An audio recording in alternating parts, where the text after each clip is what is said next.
तो welcome to guys my YouTube channel. तो आप सभी का स्वागत आज के मेरे एक बहुत ही इंटरेस्टिंग एपिसोड में, क्योंकि आज मैं बताने जाऊंगा कि अगर आप नेपाल घूमने जा रहे हैं तो आपको नेपाल घूमने के लिए किस किस डॉक्यूमेंट की नीड होती है।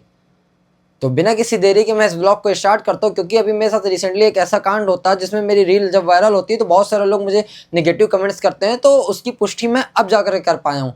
जैसे मैं यूपी से हूँ, तो मैंने यूपी से सोनौली बॉर्डर से एंट्री की थी। अब हमको एंट्री करते करते रात के समय हो जाता है 9 से 9:30, तो हम वहाँ पर चेकिंग वगैरह करा कर सब कुछ, तो हमने वहाँ पर डायरेक्ट बनवाया था भंसार, जो कि हम लोग ने 2 व्हीलर से अपने ट्रैवल कर रहे थे। हम अपनी बाइक से नेपाल घूमने गए थे। अब तो जब भी हम लोग नेपाल और काठमांडू या लुम्बिनी या भक्तापुर वगैरह घूम रहे होते, तो वहाँ पर हमको जो कि परमिट की जरूरत नहीं होती, वहाँ से हम अपनी बाइक का भंसार बनवा करके लोकल वहाँ घूम सकते हैं। लेकिन अगर हम लोग अपर मस्तांग, लोअर मस्तांग या एबीसी तरफ जाते हैं घूमने, तो हमको वहाँ पर परमिट की जरूरत होती है। लेकिन हम जैसे ही बॉर्डर से एंटर करके एक रात भुटवल में रुक के काठमांडू के लिए जा रहे होते हैं, तो कुछ पुलिस वाले वहाँ पर इंडियंस के साथ स्कैम करते हैं, जिसमें कि हम लोगों को भी रोक लिया जाता है। लेकिन हम लोग सिर्फ इसलिए बचे जाते हैं क्योंकि हमने अपनी बाइक पे पूरा यूट्यूब वगैरह लोगो, अपनी इंस्टा आईडी वगैरह और सारा रूट में बना रखा था।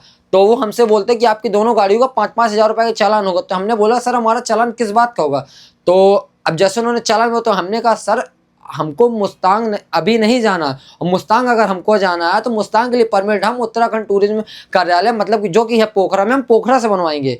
अगर हमको काठमांडू और पोखरा घूमना तो वहाँ पर हमारा परमिट नहीं लगे। तो वो हमसे बहस करने लगते। उसी में से एक पुलिस वाला आता है, हमारी बाइक को आकर के देखता है कि उसमें हमारे पूरे लोगो डिटेल्स वगैरह बनी होती है। तो बाद में आकर के वो पुलिस वालों से कहता है कि देखिए सर ये लोग यूट्यूबर ब्लॉगर है। तो बोलते हैं सर हम आपको चले जान देते। उसमें कुछ लोग मेरी आईडी भी चेक कर रहे थे। मैंने उनको दिखाया, देखिए सर हम लोग ट्रैवल करते ब्लॉग डाल रहे हैं और हमें ऐसा बिल्कुल भी जानकारी नहीं थी। अब वहाँ के लोग क्या होते हैं कि इंडियंस के साथ स्कैम और फ्रॉड करते हैं। अगर आप भी घूमने जा रहे हो, अगर आपके साथ भी ऐसा कांड हो रहा है, तो आप एक बात ध्यान रखना कि जब भी आप एबीसी मुस्तांग तरफ जाओ घूमने, तो वहां पर आपको परमिट की जरूरत होगी। लेकिन अगर आप सिटी को घूमना है, तो आप सिटी घूमने के लिए आपको परमिट की जरूरत नहीं होगी। सिर्फ आप भंसार से आसपास का लोकल एरिया पूरा घूम सकते हैं।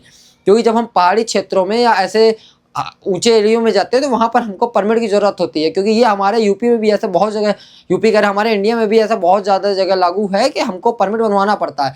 जैसे अभी आप लिपुलेख से कैलाश मानसरोवर के दर्शन करने जाओगे, आदि कैलाशों पर्वत जाओगे, तो वहाँ पर भी आपको परमिट की जरूरत होती है। अगर ऐसा स्कैम आपके साथ भी हो रहा है, तो आप उन पुलिस वालों का वीडियो बना करके अपलोड कर देना। क्योंकि इस समय नेपाल की गवर्नमेंट बहुत ज़्यादा सख्त हो चुकी है, क्योंकि ऐसा बहुत सारे स्कैम हुआ था जिसके कारण नेपाल का नाम आज भी बदनाम है। क्योंकि इंडियंस के साथ वहाँ पर मोस्टली फ्रॉड किया जाता है। सिर्फ और सिर्फ ये होता है काठमांडू जाते समय, काठमांडू ही सबसे ज़्यादा वहाँ पर फ्रॉड होता है जहाँ पर इंडियंस के साथ। उसके बाद आप नेपाल में कहीं भी घूम लो, इंडियंस के लिए सबसे ट्रस्टेड प्लेस होता है।